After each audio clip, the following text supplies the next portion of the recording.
Filistinli Müslüman kardeşlerimize dünyanın çeşitli ülkelerinden katılımcıların katıldığı bir yolculukla oraya insani yardım malzemesi götürmek için hareket ettik.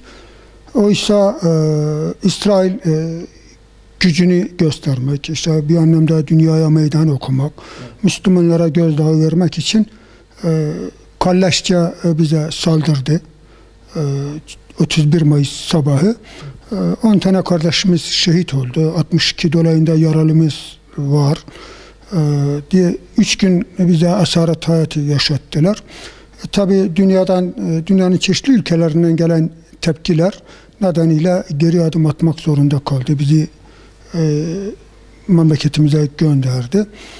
İsrail'in politikasında zaten her zaman zulüm vardır, kan vardır, gözyaşı vardır, vahşet vardır. Yani Yahudi inancında, Yahudi mantığına göre, onların kutsal kitapları, Tevrat'ın Tekvin bölümündeki şeylere göre bütün insanları Allah onlara kul köle olsunlar diye yaratmıştır. Ve dolayısıyla o öldürdüğü her Müslümanı veya her insanı bir ibadet olarak ele alıyor. Bunu gerçekleştirmek için dünyaya ekonomik anlamda dünya siyasetine biraz yön verebilecek bir durumdadır. Fakat o Mavi Marmara hadisesiyle biz özellikle Müslümanlar bunu bir kez daha gördük, dünyaya gösterdik ki İsrail çok güçlü değildir. İsrail çok cesur biri değildir. İsrail dünyanın en zayıf örgütüdür. Dünyada İsrail yargılanamaz diye bir anlayış vardı. Özellikle Türkiye'deki anlayış, mantık, işte İsrail'i yargılayamazsınız, şey edemezsiniz falan filan. Fakat bir tane hakim, adaleti bilen, İsrail'den korkmayacak olan bir hakim bizim açtığımız davayı kabul etti.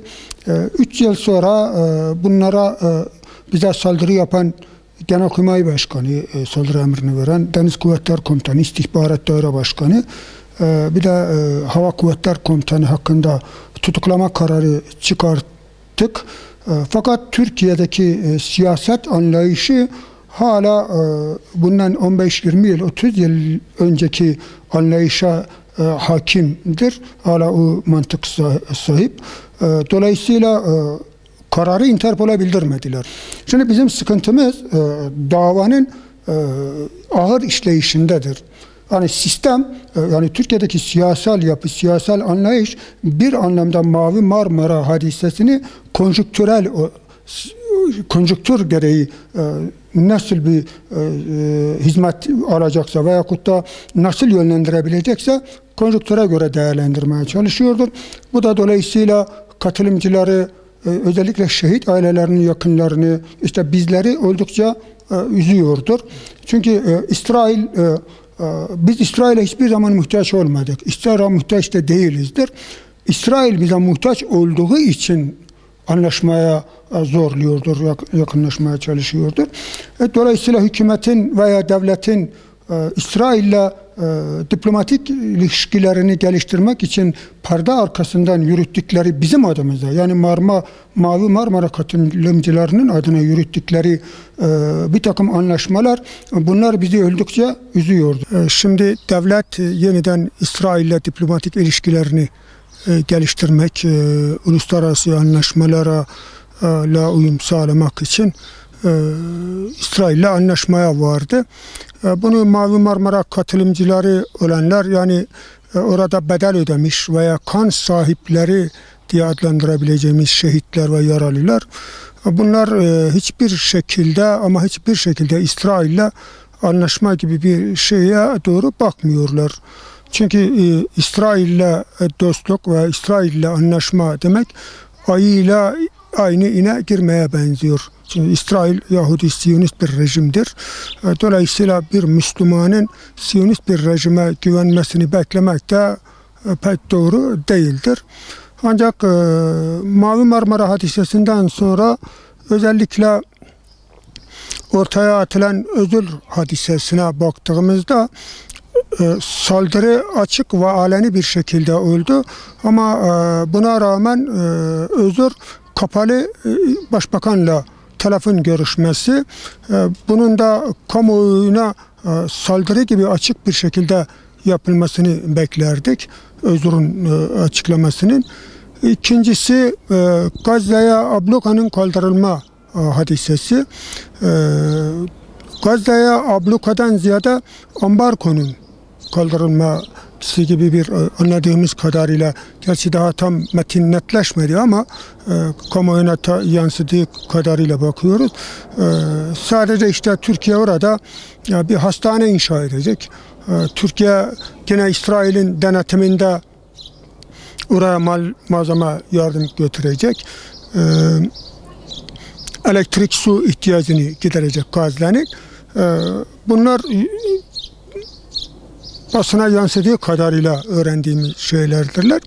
Şimdi bütün mesele İsrail'le iyi bir diyalog, iyi bir ilişki kurmakla bitmiyordur. Bilindiği gibi İsrail orada bir işgal rejimidir. Filistinlileri her gün katlediyor. Oradaki insanlara adeta bir cezaevi, açık cezaevi ne andırır bir şekilde hapsetmiştir, kuşatmıştır. Etraflarına kalın duvarlar çekiyordur. Oradaki Müslümanların birbirleriyle ilişkilerini, iletişimlerini kesmek için Müslüman halkların beklentilerini karşılamayan, sadece devletler arası ilişkilerle yapılacak olan bir antlaşma, takdir edersiniz ki Müslümanları pek tatmin etmiyordur. Müslümanları tatmin edecek tek bir şey vardır. Siyonist rejimin işgal etmiş olduğu topraklardan geri çekilip oradaki işgaline son vermesi. Dolayısıyla İsrail'e çok güvenilmez. İsrail bu anda gerçekten Türkiye'nin 6 yıldır uygulamış olduğu, kesmiş olduğu diplomasiden dolayı bu anda İsrail Türkiye'ye çok muhtaç. Ve dolayısıyla Türkiye üzerinden enerjisini de Avrupa'ya satma peşindedir. Türkiye'nin İsrail'le diplomatik ilişkisinin kesilmesi, onun çevresinde yer alan Arap ülkelerinin de onlara karşı bakışını değiştirmiştir. Yani Türkiye'den yana kılmıştır, İsrail'den yana değiştirmiştir. Dolayısıyla İsrail bizden çok barışa muhtaçtır. Yani Türkiye'den daha fazla İsrail barışa muhtaçtır. Dolayısıyla İsrail'in muhtaç olduğu bir barışı bizim yapıp onun elini güçlendirmemizin de bir anlamı yoktur diye düşünüyorum. Evet. Şimdi biliyorsunuz Filistin'de 3 tane ana akım vardır. Bir Hamas var, İslami Cihat var, bir de El Fetih vardır. Tabii burada en fazla ön plana çıkan Hamas'tır. Hamas'ın başındaki Halit Meşal 2 gün önce yine Türkiye'ye gelmişti. Başbakanla yapmış olduğu görüşmede veya Cumhurbaşkanımızla yapmış olduğu görüşmelerde Türkiye'nin Filistinlilere, Türkiye'nin Gazze'ye vermiş olduğu mücadele, destek, bunlardan yana teşekkürlerini ilettiler. Aslında İsrail'le Türkiye'nin yapacağı antlaşma Türkiye'dekilerden ziyade Hamas'ı ne kadar memnun ediyor. Çünkü Filistinlilerin söz sahibi Hamas. Eğer Hamas yapılan anlaşmadan gelinen noktadan memnunsa, o zaman bizim gibi diğer ülkelerdeki Müslümanların söyledikleri pek fazla bir şey ifade etmez. Çünkü ana muhatap onlardırlar. Onların söylediklerini almamız lazım. Bu anda eğer onlar konunun muhatapları konuşmayacaksa dışarıdakilerin konuşmaları çok bir şey ifade etmez. Gazze'ye gidecek olan bütün mallar Mersin limanından İsrail'in hiçbir denetimine tabi tutulmadan, Gazze'de de hiçbir denetimine tabi tutulmadan içeriye girecektir. Eğer böyle olursa bu tamam. Ama fakat yok, eğer yine İsrail'in denetiminde olacaksa, ki tahmin ettiğim kadarıyla, yani yine basına yansıdığı kadarıyla İsrail'in denetiminde gidecektir. O zaman zaten bu anda İsrail'in denetimindedir. Buraya gidecek olan yardımlar da İsrail'in istemediği bir yardım gider mi oraya? Bu anda orada gerçekten ekonomik anlamda, altyapı sorununda, sağlık alanında, ulaşım alanında, temel gıda ihtiyaçları babında, okul eğitim konusunda tamamen sıfırdır. bunların yeniden inşa edilmesi lazım. Bunlara yeniden el atılması lazım. İsrail eğer bunlara bir sınırlama getirecekse o zaman İsrail'le yapılan anlaşmanın ne anlamı kalır ki?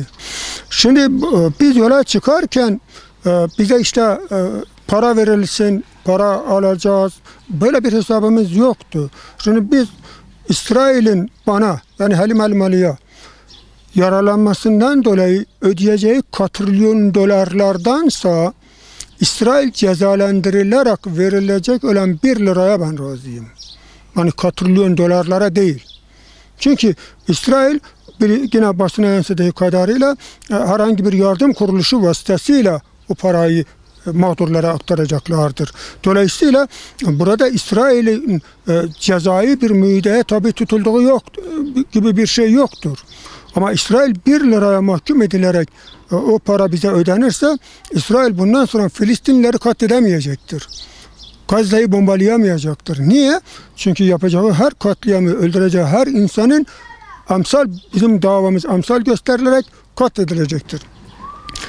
Bu anlaşmada en büyük ki temennimiz inşallah son Dışişleri Bakanı'nın açıklamasına da baktık. Yoktu, inşallah öyle olacaktır. Eğer anlaşma yapılırsa bizim İsrail'le yürüttüğümüz davalar düşmüş olacaktır. Eğer İsrail'le yaptığımız davalar düşmüş olursa bizim mücadelemizin de bir önemi kalmayacaktır. Bana verdiğim milyon dolarlar para, ne yapacağım onu parayı? Orada benim Müslüman kardeşlerim katlediliyor. Orada işgal devam ediyor. Her gün gittikçe işgalini genişletiyor. Bunun bize ne anlamı olacaktır?